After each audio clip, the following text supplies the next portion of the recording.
इलेक्ट्रोहोम्योपैथिक remedy और digestive organ के रोग में हम इसके पहले पैंक्रियाज के फंक्शन बनावट के बारे में अध्ययन कर लिए हैं। और पैंक्रियाज से संबंधित एक बीमारी होती है, इसको अग्नाशय में सूजन या इन्फ्लामेशन ऑफ पैंक्रियाज या पैंक्रियाटाइटिस इसके नाम से जानते हैं। यानी जो पैंक्रियाज के सेल में आपको सूजन हो जाता है या संपूर्ण पैंक्रियाज आपको में स्वेलिंग हो जाता है, इसी को पैंक्रियाटाइटिस कहते हैं, है ना। तो ये आपको हम जानते हैं कि पैंक्रियाज एक मिश्रित ग्रंथि है ना।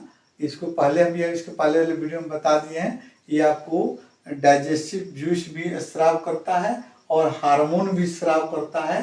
हार्मोन्स के द्वारा भी डाइजेशन आपको प्रक्रिया में आपको लाभ मिलता है और आपको पैंक्रेटिक जूस के निकलता है, उसके माध्यम से भी आपको डाइजेशन में आपको लाभ मिलता है। ये दोनों प्रक्रिया आपका इसको मतलब पैंक्रियाज का होता है। अगर पैंक्रियाज में सूजन हो जाता है तो फिर हम देखते हैं कि आपको ये कारण क्या है, कौन कौन सा कारण है पैंक्रियाज में सूजन होने का, है ना। तो सबसे पहले हम लोग देखेंगे कि जी गॉल ब्लैडर में जब स्टोन हो जाता है और क्योंकि उसमें स्टोन होने के बाद में आपको उसमें जूस आपका गॉल ब्लैडर का जूस बाइल जूस जो आपको निकल नहीं पाता वहाँ से, फिर आपको छोटी आंत में फिर आपको उसमें मदद को डाइजेशन में मदद नहीं कर पाता है। तो उस परिस्थिति में भी आपको पैंक्रियाज आपको मतलब रोगग्रस्त हो सकता है ना। दूसरा नंबर इसका आता है अधिक अल्कोहल का सेवन कोई कर रहा है, बहुत पहले से अल्कोहल का सेवन कर रहा है, उस समय भी आपको पैंक्रियाज का आपको फंक्शन गड़बड़ हो जाता है और पैंक्रियाज आपको में सूजन हो जाता है। तीसरा नंबर में देखते हैं हम लोग कि जैसे जंक फूड या फास्ट फूड या अधिक भोजन जब हम लोग करते हैं तो उसमें आपको डाइजेस्टिव ऑर्गन में आपको उसके ज़्यादा एंजाइम्स या ज़्यादा हार्मोन्स का स्राव करना पड़ता है ना। उस परिस्थिति में जब ज़्यादा हार्मोन्स या ज़्यादा एंजाइम्स सब निकलेंगे उसमें से, तो उसमें भी आपको एंजाइम्स या जूस या हार्मोन्स की कमी हो जाएगी। उस परिस्थिति में भी आपको उसमें सूजन हो सकता है। चौथे कांड में हम लोग देखते हैं कि डिहाइड्रेशन, यानी अगर उसमें पानी की कमी हो गई तो भी आपको सूजन हो सकता है ना। इसके बाद हम लोग देखते हैं कि इन्फेक्शन, है ना। अब संक्रमण के माध्यम से भी आपको उसमें सूजन हो सकती है ना। ये सब कारण हुआ आपका मतलब कि पैंक्रियाज में सूजन होने का कारण है। विभिन्न तरह का और भी कारण हो सकते हैं जो मतलब इसकी जांच के क्रम में जब जांच होता है तो पैंक्रियाज का जांच आपको बहुत मुश्किल पड़ता है, क्योंकि ये हमारे शरीर के आपको मतलब एब्डोमिनल कैविटी में सबसे भीतरी अंग होता है। वहाँ अल्ट्रासाउंड से भी करना थोड़ा सा मुश्किल पड़ता है और ब्लड का जांच इसका थोड़ा सा कॉस्टली होता है ना। फिर भी अल्ट्रासाउंड, एक्सरे, सीटी स्कैन के माध्यम से इसकी सूजन की कृति को पता लगाया जा सकता है।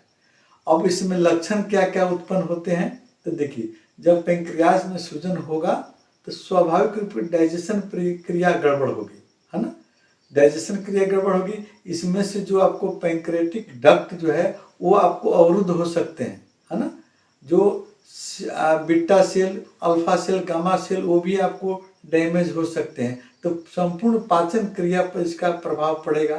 तो उस परिस्थिति में भूख कम लगना, है ना, शुगर की बीमारी हो जाना या मिचली होना, उल्टी होना, पेट में दर्द होना। तो पेट में जो दर्द होगा बाएं साइड में या दाहिने साइड, बाएं साइड में दर्द होता है तो दर्द आपको पीठ तक जाएगा, कंधे में भी जा सकता है ना।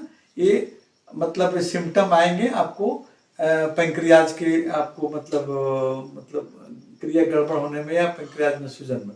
ये कभी कभी जो है एब्सेस में भी बदल जाता है, उसमें पैंक्रियाज में एब्सेस भी होता है, उसमें भी स्टोन बन जाता है कभी कभी।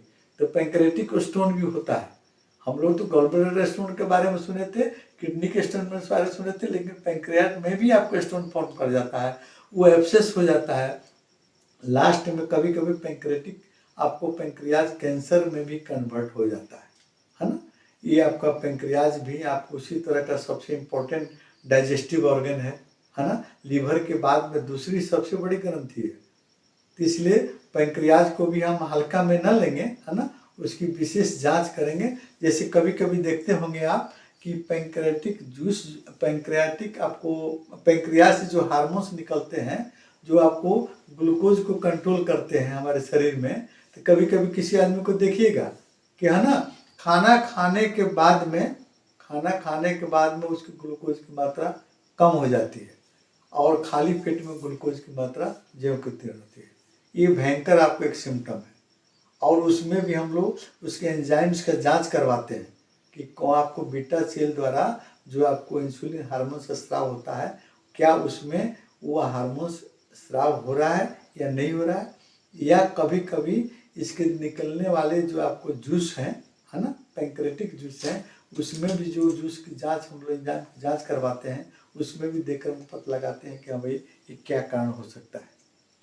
तो फिर हम देखते हैं कि इलेक्ट्रो होम्योपैथी की मदद से इनकी दवाइयों से इसका हम कैसे ट्रीटमेंट कर पाते हैं। तो सबसे पहले इनमें जो है आपको B Kulkarni, doctor B Kulkarni का एक फॉर्मुलेशन हम बता रहे हैं, है ना, S1F1A3, है ना। इसका भी मतलब आपको पेंक्रियाज का जो मतलब बीमारी होती है एक्यूट और क्रोनिक दो भाग में बटा रहता है। तो एक्यूट हो या क्रोनिक हो, दोनों में हम S1C1F1 और A3 का आपको थर्ड डाइल्यूशन में मिक्सचर बनाएंगे, है ना। WE का सहारा उसमें लेंगे, कभी कभी YE का सहारा भी लेंगे। कंप्रेस आपको 24 नंबर स्थान पर F2 और C5 का कंप्रेस हम लगाएंगे, है ना।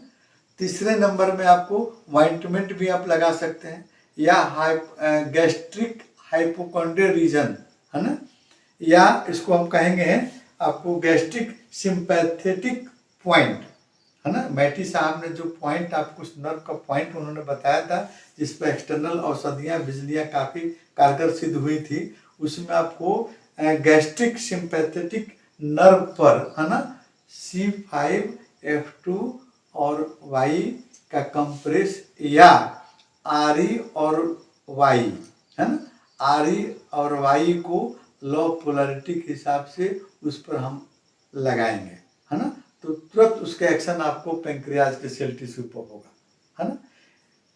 डाइजेस्टिव में आपको स्टेंट का भी हम लोग प्रयोग करेंगे। इंजेक्शन नंबर 29 या इंजेक्शन नंबर आपको 24 का प्रयोग, कभी कभी पेंक्रेटिक आपको कैंसर होने पर उस परिस्थिति में 21 नंबर इंजेक्शन कारगर होता है और एक बहुत लाभप्रद इंजेक्शन है दर्द को मारने के लिए और साथ साथ में पेंक्रेट में सूजन को कम करने के लिए, है ना। ये हुआ आपका पेंक्रेटाइटिस का लक्षण। और आप देखिए इसमें भोजन भी हम लोग मतलब हम जैसे लीवर संबंधी रोग, स्प्लीन संबंधी रोग जो भी है, इसमें भोजन हम लोग का, तो उसी तरह इसमें भी सुपाच्य भोजन हमको करना होगा। फास्ट फूड, अल्कोहल वाला युक्त या एसिडिक वाला युक्त भोजन हमको नहीं करना होगा। सामान्य खाना, है ना, हल्का खाना का प्रयोग हम लोग करेंगे। फ्रूट जूस, है ना, और साथ साथ में आपको खिचड़ी, है ना, बार्ली, इसका प्रयोग हम लोग करते हैं। पेंक्रियाज के आपको बीमारी से मुक्ति पा सकते हैं।